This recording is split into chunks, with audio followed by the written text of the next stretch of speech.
Listo, perdón. Entonces, vamos a iniciar.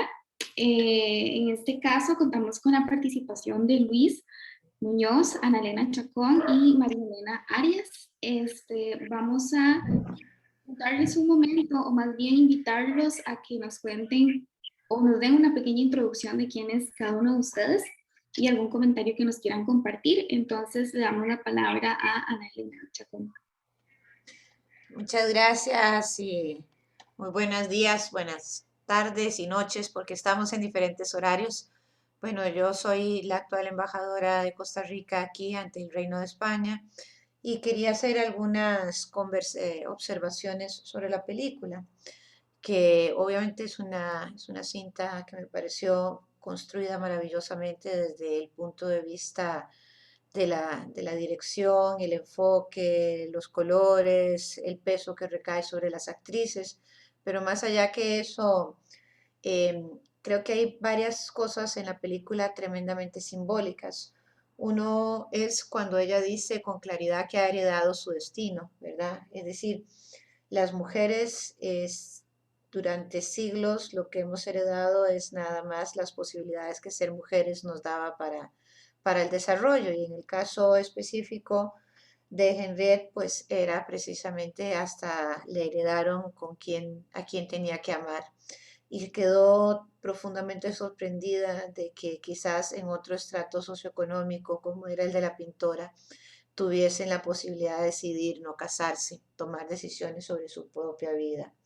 El tema de la salud sexual me parece siempre fundamental, como hemos sufrido las mujeres por los vejámenes que han hecho con nuestros propios cuerpos, como nos han obligado a parir la sociedad durante tantos años y no tener autonomía sobre las decisiones de la maternidad y lo grotesco que es entonces tener que enfrentar esas realidades durante la época que está ambientada la película. Y, y el amar en la clandestinidad, la libertad, la diferencia de la sonrisa de ella cuando ya su madre no está ahí para poder realmente tener una vida mucho más llena de la que tenía anteriormente, reemplazando una hermana muerta, pero desgraciadamente ese amor se tenía que dar en la clandestinidad. Y termino haciendo la última observación que me pareció tremendamente dolorosa también, y es cuando ella dice que solo ha escuchado música de muertos, ¿verdad? Solo había escuchado temas seguro profundamente tristes y no deja de ser simbólico que la última escena ella se emocione tanto en poder realmente escuchar otras melodías, es decir, porque a las mujeres nos han coartado hasta el acceso a la cultura y esa posibilidad de escuchar otra melodía en la posibilidad que se había dado de amar a otra persona y de poder tomar algunas decisiones en su vida, hacen que la película sea tremendamente conmovedora. Y con estas palabras quisiera terminar una corta reflexión sobre esta película, no sin antes agradecerles que me hayan permitido verla, compartir, porque la verdad que había visto los prólogos en alguna ocasión y me ha llamado la atención compartir con ustedes, pero sobre todo generar conciencia y sensibilizar sobre el derecho al amor. Muchas gracias. Muchísimas gracias a usted, de verdad estamos súper contentos de su participación y claro, quisiera agregar también que una escena que a mí me impactó un montón fue la del aborto de la chica, es de verdad muy fuerte, pero sí representa todo lo que usted nos hablaba. Muchísimas gracias. Le pasamos la palabra a María Elena. Hola, bueno, también muchas gracias por la invitación. ¿Se ve bien? ¿Se escucha bien? Sí. Y se te dice, se escucha súper bien, gracias. Súper. Bueno, muchísimas gracias por esta invitación. Tampoco había visto la película. Creo que es un ejercicio muy interesante, muy bonito. A mí me gusta, de pronto me gustó destacar, bueno, todo esto se da, ¿verdad? En el siglo XVIII, en Francia, y es interesante porque en este momento, ¿verdad? El mundo bueno, Europa era como el centro del mundo y se estaba desarrollando todo un movimiento del tema de la ilustración, ¿verdad? Le llamaban también el siglo de las luces, cuando de pronto ya todo el tema de la religión comienza a ser un poquitito acaparado por ¿verdad? Por el tema intelectual, por todo este movimiento, tanto, ¿verdad? Que esta chica puede desarrollar toda su vida y su carrera como artista, que tal vez antes, al ser mujer, no hubiera sido posible. Pero entonces a mí me gusta mucho porque en la conexión que ellas hacen, ok, si bien es cierto, sí, tiene mucho como de atracción, ¿verdad? Esa dopamina que comienzan a generar ahí entre ellas dos. No se ve en la película realmente que al inicio haya sido como una relación como muy afectiva, ¿verdad? Como de amigas que se cuentan, ¿verdad? Inclusive eran desconocidas, ¿verdad? Hasta el momento en que ella llega y empieza como a desarrollarse como todo este amor, pero mucho de lo que las une es precisamente el tema intelectual, ¿verdad? El tema del libro, ¿verdad? Con la página 28 que ilustran al final, el tema de la música. Y esto a mí me parece importante porque muchas veces lo que vemos retratado en amores que son entre personas del mismo sexo es una atracción meramente física. Y una de las definiciones que a mí me gusta analizar con mis alumnas de la universidad es que la atracción en la homosexualidad, la atracción es a nivel mental, emocional, psicológico, físico y muchas veces, bueno, y la definición dice que intelectual también, y a veces eso, ¿verdad? La gente es como, ¿cómo? Intelectual, pero entonces estamos hablando de las personas que son sapiosexuales, pero es que la conexión muchas veces puede venir de ese lugar. Y yo creo que en el caso de ellas también fue eso lo que tenían en común, ¿verdad? Y un tema también como de admiración mutua, se enseñaron cosas. Y esto, ¿verdad? Esto es un poco más profundo que nada más nos gustamos y conectamos desde ese lugar. O el típico somos amigas y se va desarrollando, ¿verdad? Ese amor. No sé si tiene que ver o no tiene que ver. Yo sé que obviamente el título de la película es por el día que fueron a la fogata y demás, pero algo interesante es que en los años 1500 los reyes católicos condenaban la homosexualidad femenina con las llamas, así decía, digamos, digamos, la ley. Entonces a mí me parece que no sé si fue casualidad o no, pero podría ser. Sin embargo, sí es cierto que a raíz del tiempo, lo que ha sido mucho más condenado ha sido la homosexualidad masculina, porque la homosexualidad femenina se ha romantizado muchísimo, ¿verdad? Y por todo el tema del erotismo femenino, ¿verdad? Y todo el tema de que, bueno, ahí no hay penetración, ¿verdad? Y lo importante que ha sido, al parecer, para la sociedad y la cultura, todo el tema falocentrista, ¿verdad? Pero bueno, eso. Y por otro lado, me encantaría rescatar como la sororidad que se ve en la película, ¿verdad? También con la chica esta, ¿verdad? La cocinera y demás. ¿Por qué? Porque en ese año, bueno, y mucho más antes, pero en esos años, lo que ellas hicieron, que no solo es el tema de vivir el amor, ¿verdad? Entre dos chicas, sino el tema del aborto. Inclusive, apenas saliendo, ¿verdad? De todo ese tema de la Edad Media, el que las mujeres se reunieran para cantar, ¿verdad? En todo este ritual que hacen en, en la fogata. Esto era algo que no era permitido, se pensaba que las mujeres no tenían, ¿verdad? Este derecho y aquí es cuando empieza todo eso a cambiar.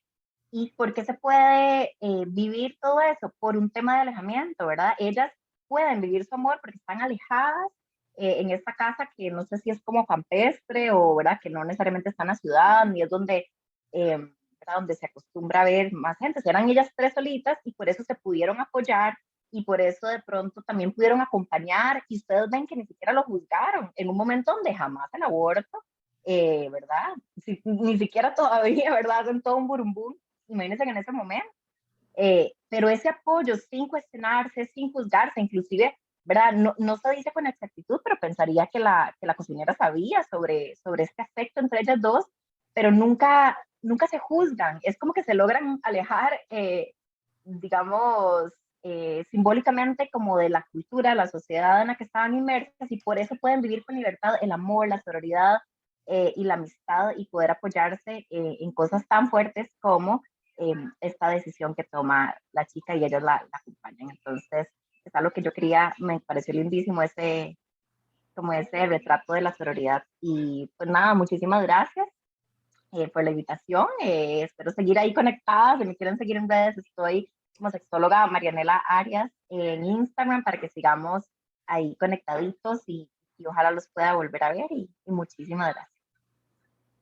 Muchísimas gracias a vos por tu participación y apoyo y de verdad por ese dato tan increíblemente interesante del retrato de las llamas con la condenación en esta época a los homosexuales porque no tenía ni idea, entonces fue un dato increíble. Le damos la palabra a Luis. Bueno, muy buenas tardes ya realmente. Bueno, primero que todo quiero agradecer este evento. Me parece que es fundamental seguir reflexionando en torno a estas temáticas que sí son de derechos humanos, pero más allá de derechos humanos, pienso implican cuestiones esenciales finalmente de nuestra concepción como sociedad, ¿verdad? Y del control social que ejerce la sociedad respecto de personas y respecto de circunstancias, de decisiones.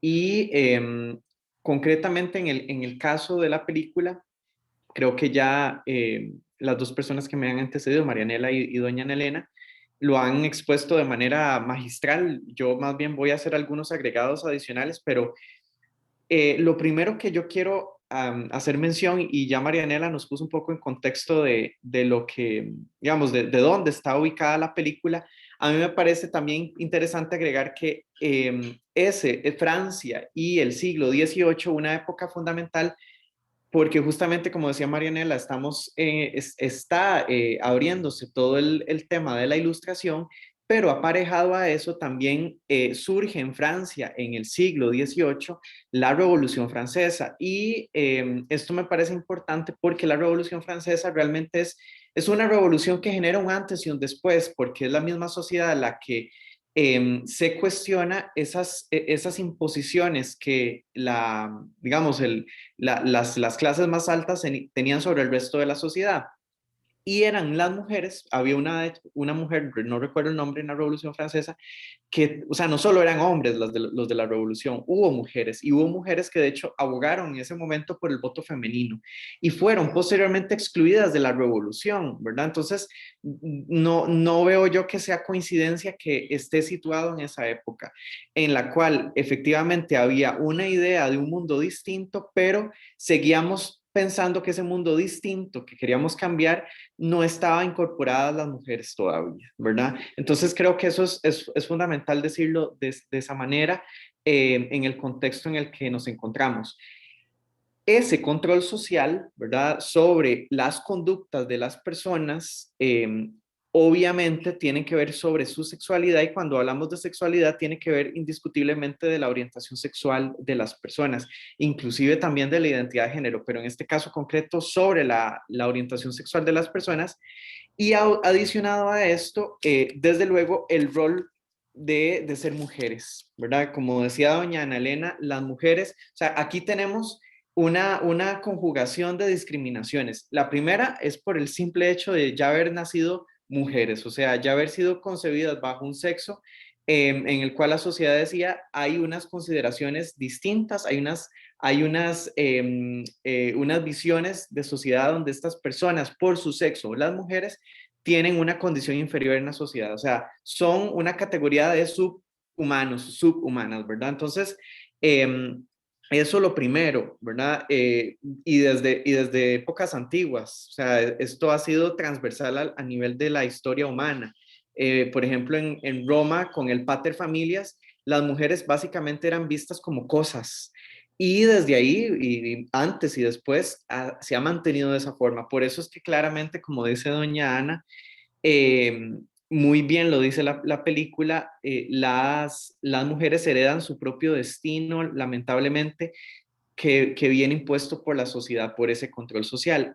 Y con esto se conjuga además un tema de orientación sexual que no solo para las mujeres, sino también para los hombres, y aquí lo decía muy bien Marianela, obliga a las personas a vivir dobles vidas, vidas truncadas, con proyectos de vida, pues podemos decir frustrados, y desde luego donde la felicidad como un derecho no es tal, ¿verdad? Porque desde luego hay que cumplir con unos estándares sociales, que de no cumplirse, y aquí, digamos, está implícito, que de no cumplirse genera una sanción, y no es una sanción simplemente moral, es que además la misma estructura de la sociedad y sus aparatos de poder, incluyendo el Estado, generan sanciones drásticas sobre los cuerpos. Incluso, como ya decía Marianela, por eso digo yo que ya las anteriores, Ana Elena y Marianela, han expuesto magistralmente, porque yo estoy haciendo una recapitulación.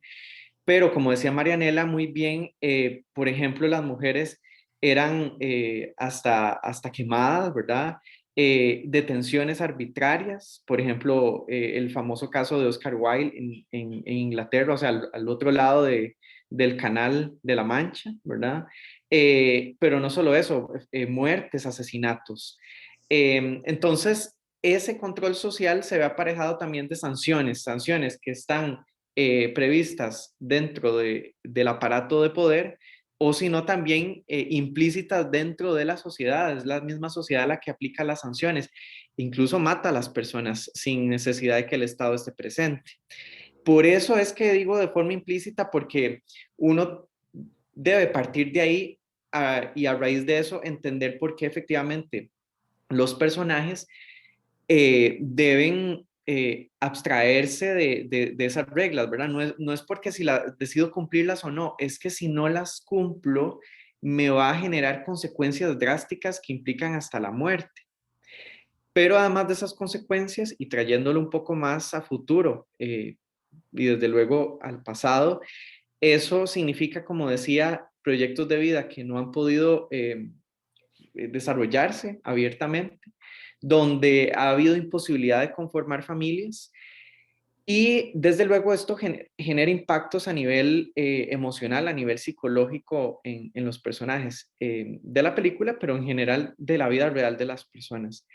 Eh, Vivir en el escondite es casi la única opción, y en este caso particular de la película, efectivamente, y hay algunas otras películas, ¿verdad? Que justamente se ambientan en un espacio que está, podemos decir, abstraído de la sociedad, ¿verdad? De un entorno social. Son personajes que usualmente están alejados, fuera de la ciudad, del tumulto, porque justamente en esas épocas y aún hoy, muchas personas viven en el escondite, viven en la invisibilidad.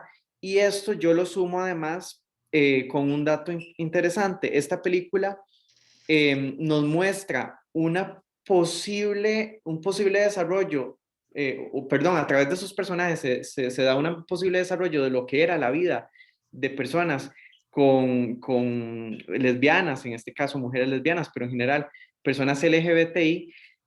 Nos lo hacen suponer, porque es muy difícil tener casos de esa referencia histórica, porque efectivamente no existían. O sea, las personas siempre se habían reputado como heterosexuales, se habían reputado como personas cisgénero. Por lo tanto, es muy difícil tener episodios, eventos históricos que nos determinen cómo era la vida de estas personas en ese momento.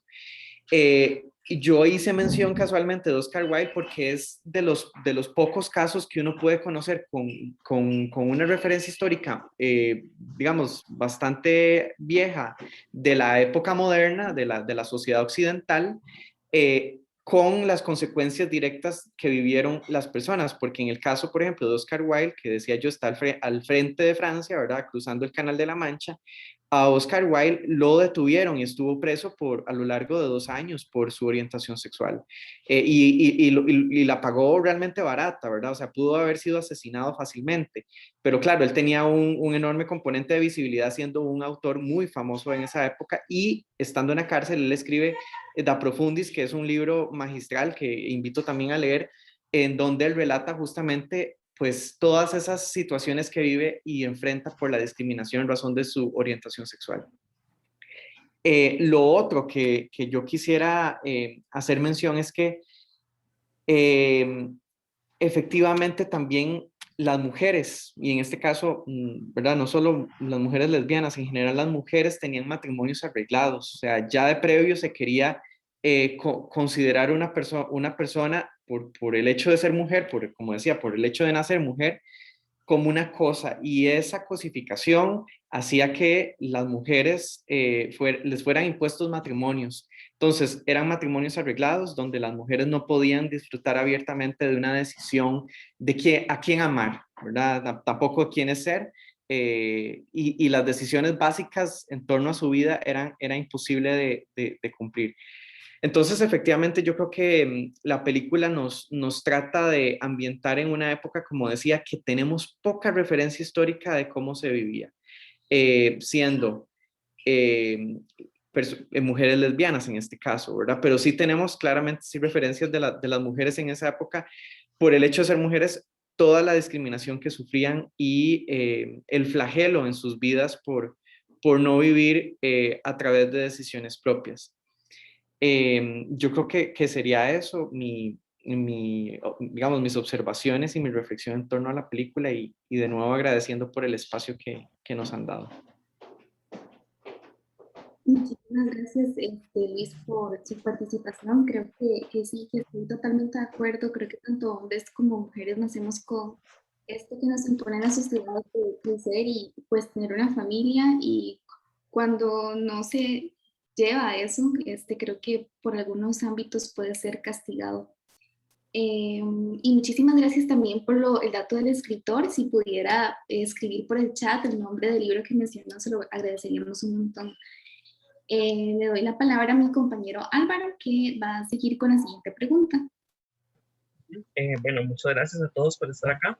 La pregunta es si ustedes consideran que se ha alcanzado lo suficiente para hablar de una igualdad tanto a nivel de política y sociedad para las personas de la comunidad LGBTI, tanto desde fuera de la comunidad como dentro de la misma. Y también, ¿qué consideran ustedes que falta por recorrer y cómo nosotros como futuros farmacéuticos podemos ayudar para este cambio? Entonces, bueno, le damos la palabra a doña Ana. Adelante. Gracias. Realmente me parece que ha habido un avance importante, por lo menos desde el punto de vista de un marco legal. Sin embargo, yo siempre tengo un dicho que es, sin la ley no se avanza, pero tampoco se alcanza todos los objetivos única y exclusivamente porque tengamos marcos jurídicos que son un avance importante. Hay cambios culturales, estructurales y dogmáticos que la sociedad costarricense tiene que hacer. Y eso va a requerir un tiempo. Yo quisiera pensar que hoy en día en las escuelas no se hacen bullying a los niños o las niñas porque se comportan de una manera que no está, digamos, predestinadas en que es una niña muy masculinizada o un niño feminizado y tiene que vivir una humillación sin que se respete realmente cuáles son sus decisiones y mucho menos lo que significa para un adolescente transicional como es para una persona trans. Así que yo creo que todavía hay un largo camino que recorrer en generar conciencia, respeto a la dignidad de cada uno de los seres humanos. Indistintamente de la carrera que se estudie, siempre se puede hacer incidencia. Yo creo que ahora hemos conversado mucho, en el país se ha conversado mucho sobre el tema de la objeción de conciencia, que a mí me parece un irrespeto absoluto a los derechos humanos, el que un profesional, desde no importa el ámbito que ejerce, pueda decir que atiende o no atiende X o Y situación por la circunstancia que sea, y si la diversidad sexual es una de esas, me parece que es terrible. En el marco legal, creo que el país necesita una ley clara sobre identidad de género, que necesitamos mejorar también las estadísticas, que necesitamos hablar más sobre crímenes de odio y sobre discriminación, una ley que nos hable sobre discriminación, que penalice la discriminación en sí misma. Yo había presentado una cuando fui diputada ya en el periodo 2006 a 2010 y mucha gente que se dedicaba más a la religión que otras cosas me decía que yo lo que quería era meterlos a la cárcel, no era eso.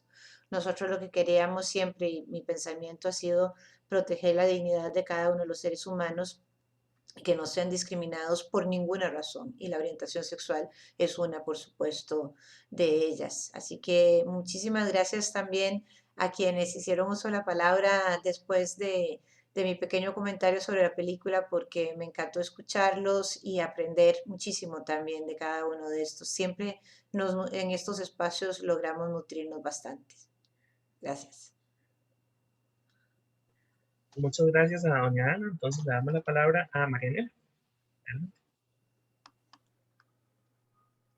Sí, bueno, desde mi perspectiva creo que no se ha alcanzado suficiente todavía.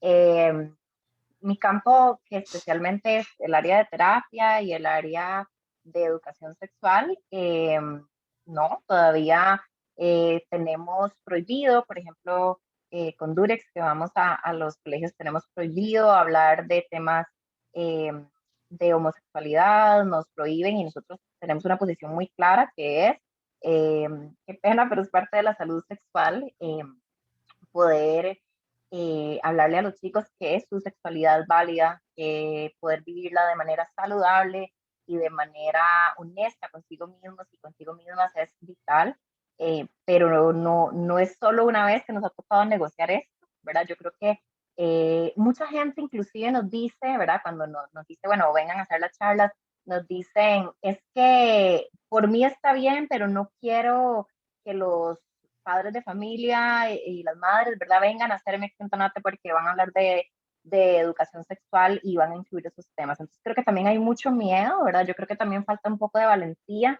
que bueno, que a mí me parece realmente un honor compartir, por ejemplo, este espacio con Ana Elena, porque efectivamente es una de las figuras que yo creo que ha tenido esa valentía, ¿verdad? Y superado la manera en que otras personas, por su ignorancia, por su miedo, quieran ¿verdad? Decir o dejar de decir. Y yo creo que eso es un ejemplo maravilloso, pero creo que nos falta mucho para poder, porque puede que lo creamos, ¿verdad? Y yo creo que hay muchas personas que ya están comenzando o a cambiar su perspectiva o ya de pronto por un tema generacional son más abiertos, pero temen hablar y temen ser fuertes con sus puntos de vista con respecto a los derechos humanos. Entonces, por ahí yo creo que se empieza y es necesario para poder entonces apoyar estas políticas que tienen que definitivamente comenzar a ser un poco más, mucho más, un poco más, no mucho más inclusivas. Entonces, sí, lamentablemente me encantaría decir, sí, ya alcanzamos, pero yo creo que esto apenas empieza. Esto yo creo que con estos últimos gobiernos apenas ha empezado realmente a ser un tema de conversación y realmente a crear la conciencia que se ha necesitado. Apenas son los primeros pasitos, pero bueno, espero que sean contundentes. Muchas gracias. Le doy la palabra a Luis. Bueno, yo agregaría dos cosas fundamentales. La primera es que cuando hablamos de avances, efectivamente estamos hablando de avances a nivel jurídico que muchas veces, y en el caso costarricense, han venido previo a un avance social, ¿verdad? Aquí nosotros hemos hablado mucho de lo que es la legalización, pero a su vez la normalización, y muchas veces, por eso digo, la legalización a veces llega primero que normalizar X o Y situación. Entonces, creo que estamos en esa transición como sociedad.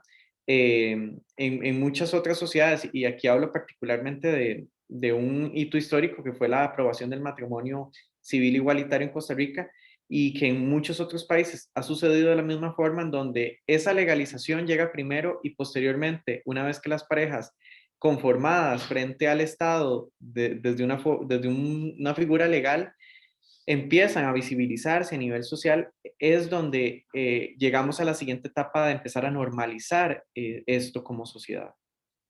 Entonces eso yo creo que es fundamental. Todavía siento que no hemos llegado allí.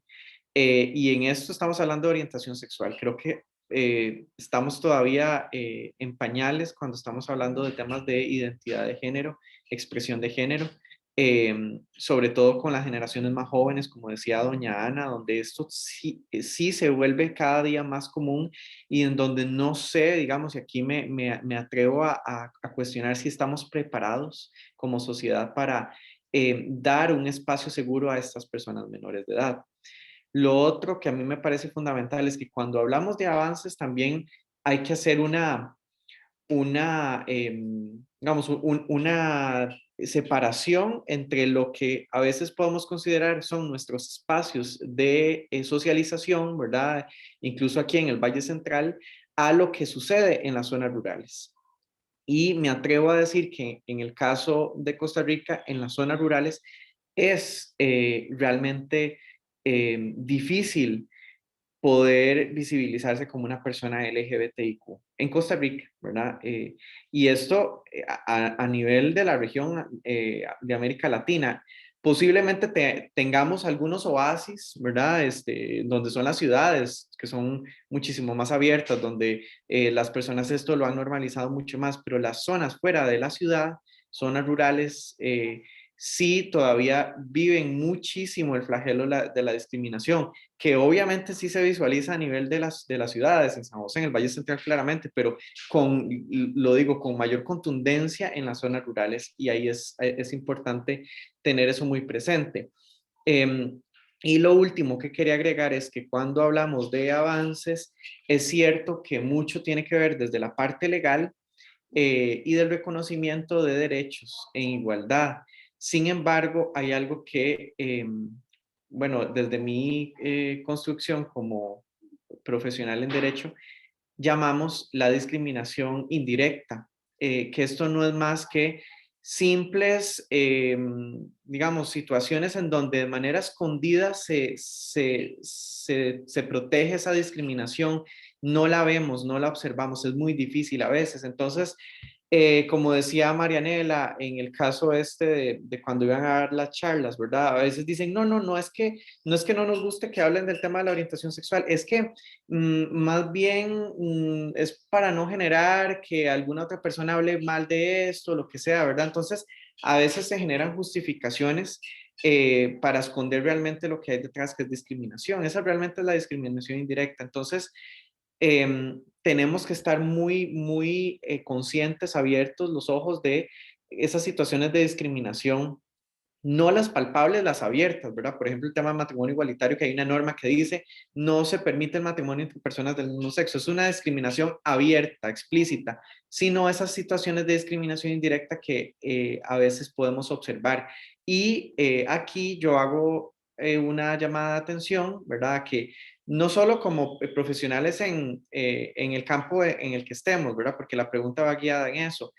Más allá de eso es nosotros como personas, porque no es que yo tengo 8 horas de jornada laboral y después de ahí desaparezco, es decir, sigo siendo persona y en esa condición como personas nosotros tenemos la obligación y la necesidad de ser aliados y ser vocales en la igualdad y la no discriminación. Por eso me parece importante lo que decía doña Ana Elena, que sí, efectivamente hay que pensarlo, sí, desde nuestra profesión, pero también como en nuestra condición de personas ciudadanas, ¿verdad? Y claramente desde la profesión que ustedes ejercen, a mí me parece que sí también es fundamental, siendo que el área de la salud es un área en donde, desde mi experiencia y de lo que he conocido, se hacen fuertes discriminaciones a las personas, particularmente a las personas trans, cuando van a solicitar algún servicio, por ejemplo, si trabajan en la caja o incluso en un hospital privado o incluso en una farmacia, ¿verdad? O sea, en cualquier establecimiento de salud es un espacio perfecto, ¿verdad? Para que se genere alguna discriminación. ¿Por qué es un espacio perfecto? Porque usualmente ahí hay una interacción entre la persona usuaria o la persona clienta y quien brinda el servicio, quien da la atención. Ahí en esos eventos en donde hay una interacción entre personas, ¿verdad? Es donde usualmente se generan muchos actos de discriminación.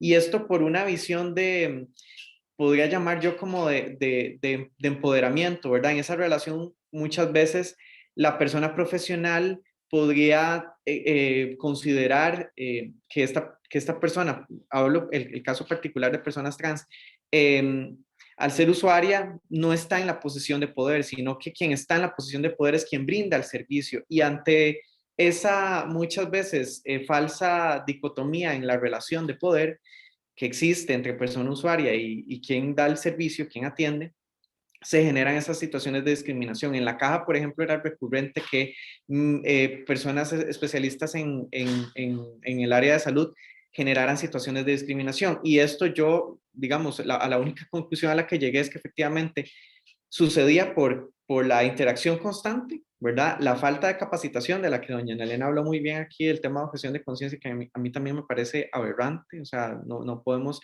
permitir que a través de la objeción de conciencia las personas no se capaciten, porque justamente eso es un tema de capacitación y de sensibilización, ¿verdad? En el momento en que las personas sigan construyendo estigmas, prejuicios, es ahí el caldo de cultivo para generar las discriminaciones.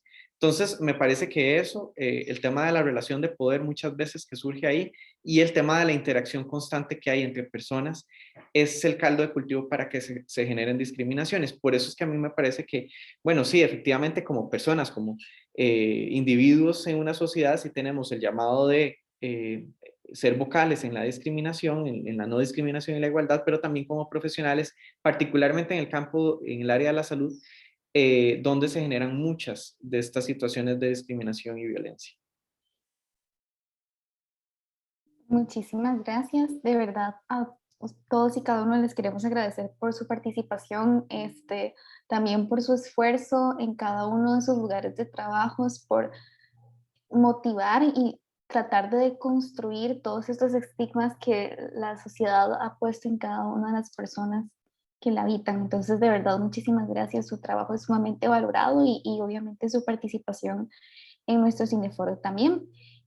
Procedemos con la siguiente y última pregunta.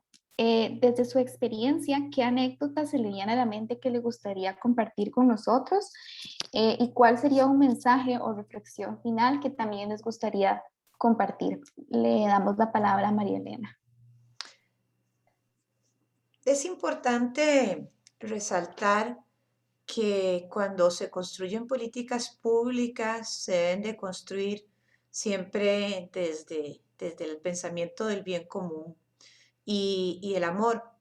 Yo no conozco nada que se haya construido sobre el amor que haya resultado un fracaso para la sociedad, como sí lo han sido las políticas generadas desde el odio y desde la discriminación.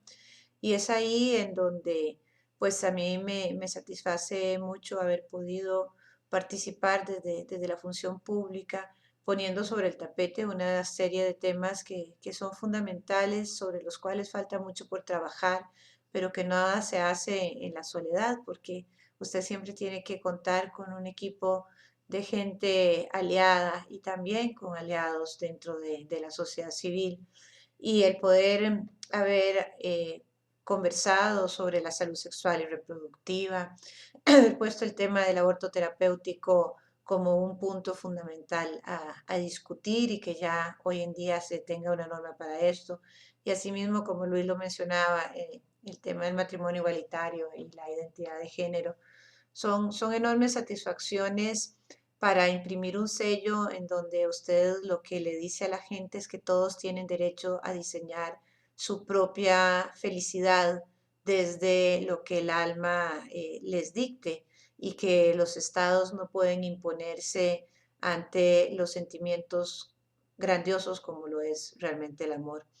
Y eso es lo que yo quisiera que quede digamos, en cada uno de nosotros, que hay que trabajar con una enorme honestidad, enorme desde el punto de vista intelectual y ético, que hay que trabajar pensando en que cuando se dan derechos que venían siendo limitados a poblaciones que históricamente venían estando discriminadas, no le estás quitando ningún derecho. La ampliación de los derechos es un punto fundamental en las sociedades y cuesta mucho cuando se amplían los derechos porque hay quienes piensan que estos terceros no son merecedores de los mismos que tradicionalmente habían tenido una cantidad y la mayoría de la población.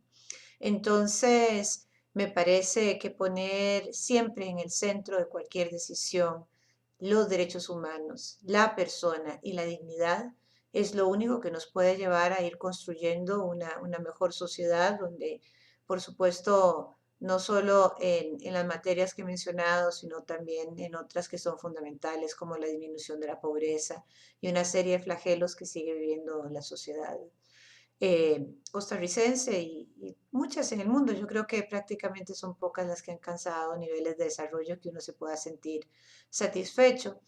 Y una de las cosas más lindas que me pasó a mí fue tal vez después de que se aprobó el matrimonio igualitario, cuando un grupo de chicas me llamaron y me dijeron, ay, doña Ana, amanecimos más dignas en un país que nos ha costado tanto la vida. Y eso no lo paga nada. La verdad que la satisfacción de saber que hay personas que mejoraron su vida porque tuvimos la posibilidad de tomar decisiones, merece el tiquete de estar en la administración pública.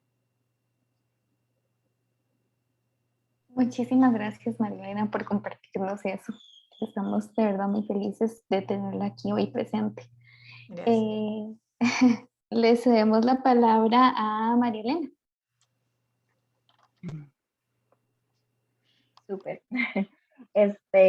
Bueno, yo creo bueno, que los dos invitados que tenemos hoy, obviamente su trabajo valiosísimo desde, ¿verdad? Como todo el tema legal, todo el tema gubernamental, pero yo creo que eso es importante acompañarlo también, es vital, pero en mi experiencia hay que acompañarlo también del tema de educación, porque de esa manera la sociedad se encuentra con menos evidencias para cuando se hacen este montón de cambios. Sin embargo, como dijo Luis, eso es cierto, cuando comienzan a cambiar leyes, también las personas comienzan a cuestionarse algunos comportamientos, algunos pensamientos desde más, digamos, el área social. Pero igual, o sea, mi experiencia, de pronto, esta anécdota que me viene a la mente es, bueno, yo he ido ya con esto que les contaba de las giras que hacíamos con Durex, como a 50 colegios. Y se ve con claridad los colegios donde se ha dado el chance. Me acuerdo que uno de los colegios, por ejemplo, bueno, obviamente es que era, ¿verdad? Un colegio con un corte europeo y demás, pero uno de sus alumnos era un chico trans y desde el inicio esto se habló, se aceptó, ¿verdad? Era algo como que no se les hacía nada de rollo y los chicos, ¿verdad? Ahí sentados en la conferencia con el chico y sus compañeros.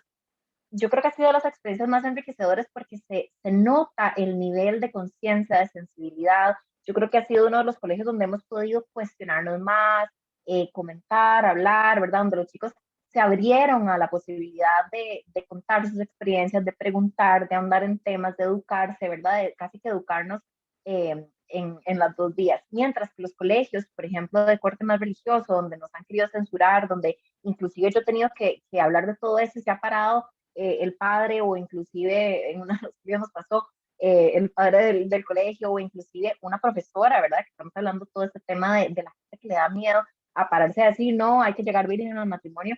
Son los colegios donde los chicos se sienten en menos libertad, nos han preguntado menos, tienen más elementos que denotan ignorancia en el tema, ¿verdad? Entonces yo creo que realmente los adultos estamos afectando mucho por nuestros propios miedos a estas nuevas generaciones. Ana Elena dijo algo que me encantó, que es el tema del amor. Yo siempre les digo a mis pacientes que las elecciones siempre podemos hacerlas o desde el miedo o desde el amor. Y yo creo que el tema de la discriminación tiene mucho de miedo, ¿verdad? Que la gente no entiende, que la gente, ¿verdad? Siente como que esta aceptación desvalida a quienes han sido ellos o, ¿verdad? No está tan ajeno a esto que dicen, ¿verdad? Que de pronto los hombres que son como mucho más homofóbicos y tienen ideas como mucho más estructuradas con respecto a la homosexualidad y más crueles, de pronto están guardando algo de sí mismos, ¿verdad? De su orientación, de su propia orientación sexual. No, yo no afirmaría que son todos, por supuesto que no, pero algo de eso es cierto, ¿verdad? Yo creo que a veces lo que rechazamos de nosotros mismos es lo que más odiamos a los demás. Y yo creo que con una educación que empiece desde, es que ni siquiera desde el colegio, desde la escuela, que sea inclusiva, donde cuestionemos, donde, ¿verdad? Se destaque el amor, la aceptación, donde la sexualidad no sea reproducción y punto, sino temas de género, temas de placer, temas de autoestima, temas de diversidad. Yo creo que va moldeando una sociedad más justa, más libre, más amorosa, ¿verdad? Y yo creo que la educación es básica para poder, para que las personas comiencen a caminar desde el amor y menos desde el miedo, porque la información nos hace sentir seguros, porque la falta de información más bien hace que levantemos barreras, la falta de educación hace que vivamos desde el miedo, desde el no sentir que tenemos suficientes herramientas, suficiente información, entonces actuar desde el prejuicio, ¿verdad? Entonces yo creo que la educación de verdad que tiene que ir de la mano con estas políticas, digo, porque es mi campo. Entonces de pronto es lo que puedo decir desde lo que yo he divisado y, y bueno, sí, ese sería mi mensaje final, ¿verdad? Que sí, que no contesté la pregunta con qué podrían hacer los farmacéuticos. Yo creo, y también como dice Luis, lo pienso desde ese lugar, y cualquier área de la salud, y bueno, ¿verdad? Sea psicólogos, médicos o farmacéuticas, lo que sea, que trabajan con salud, tienen como un lugar que la sociedad les ha dado, un lugar de saber. Y creo que mucha gente confía en el criterio, confía en el profesionalismo, y entonces ustedes como profesionales son la voz también de todo esto que hemos hablado hoy. Puede que no tenga que ver específicamente con su labor de ese día, pero la manera en que ustedes asumen estos temas se traduce de una manera o la otra. Y yo creo que es muy importante si van a ser escuchados que tengan entonces discursos o información desde, desde ser parte de la solución y no del problema de lo que estamos viviendo con todo este tema de la diversidad sexual. Entonces, yo creo que mi reflexión es que tenemos que seguir, si bien es cierto que la educación es importante para quitar estos tabús y esos prejuicios, la educación propia, asumir el reto de seguir formándonos nosotros, eh, de seguir estudiando, pero más que todo seguir conociendo desde un punto de vista muy humano. Escuchemos a las personas que saben o que han vivido las anécdotas de dolor, las anécdotas de triunfos de personas diversas o personas que por mucho tiempo han sido discriminadas, ¿verdad? No solo desde la teoría, también hagamos la tarea de querer escuchar desde el punto de vista más humano.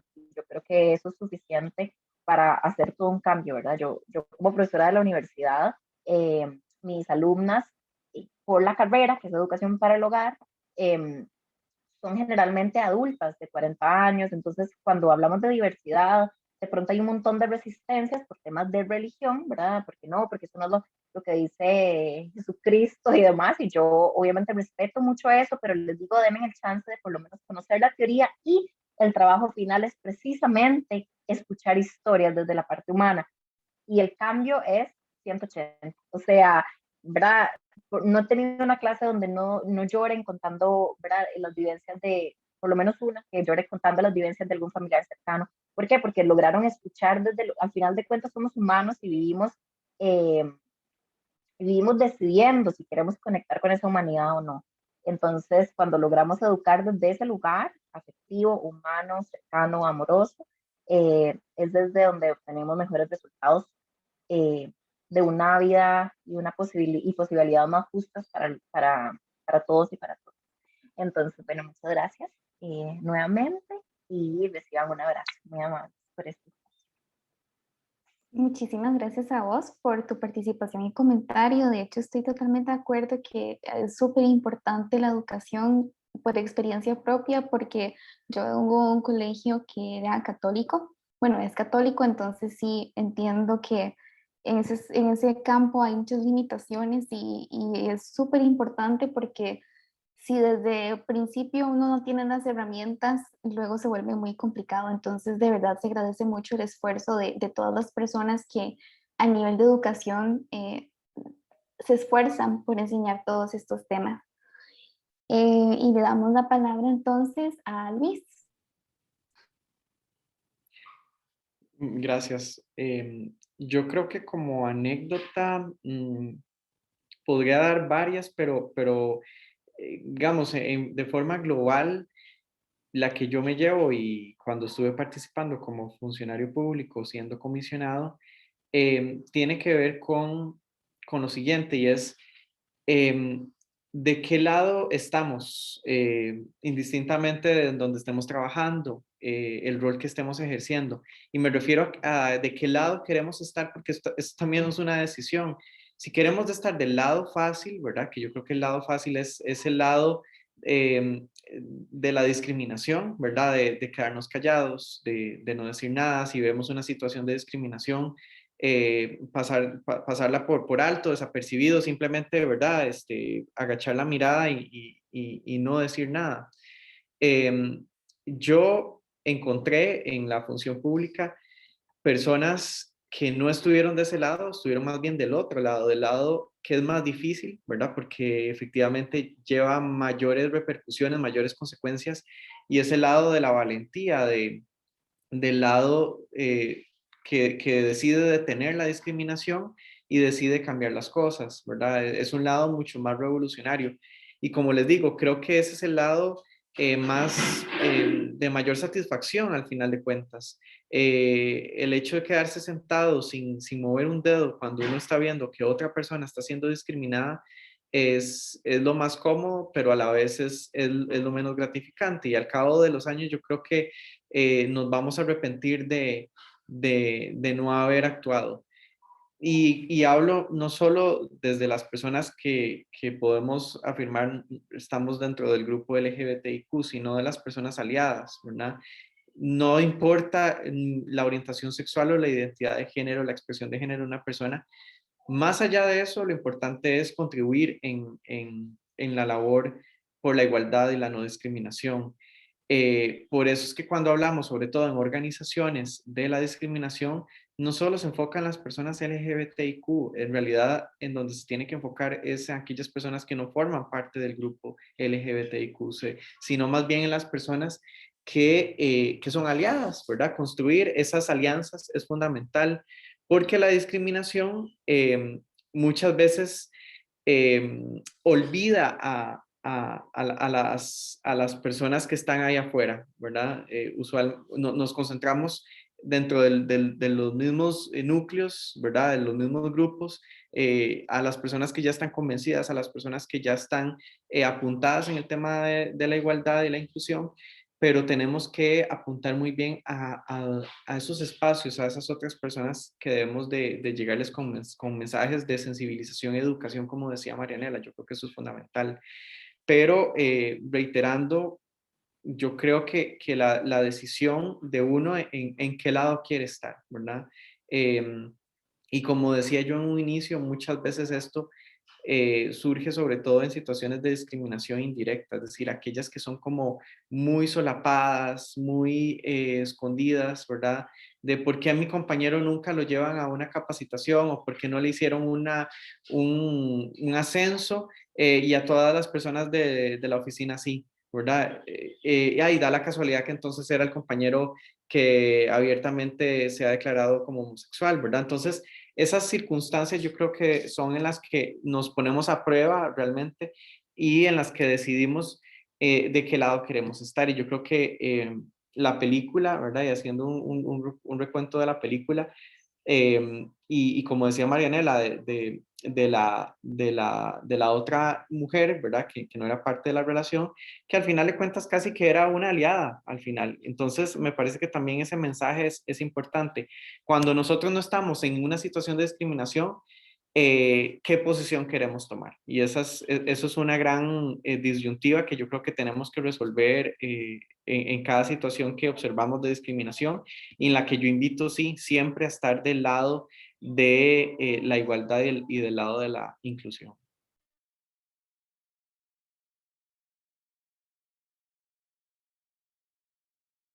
Muchísimas gracias por tu participación y tanto por tu comentario también.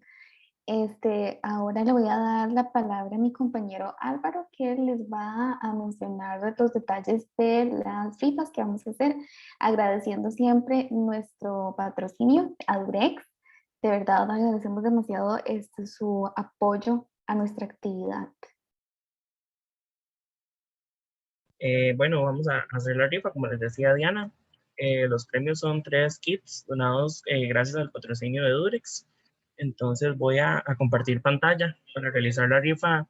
Lo que hicimos fue que las personas que llenaron el formulario de asistencia se colocaron acá y vamos a tener 3 premios. Entonces voy a hacerlo en vivo para que todos puedan ver.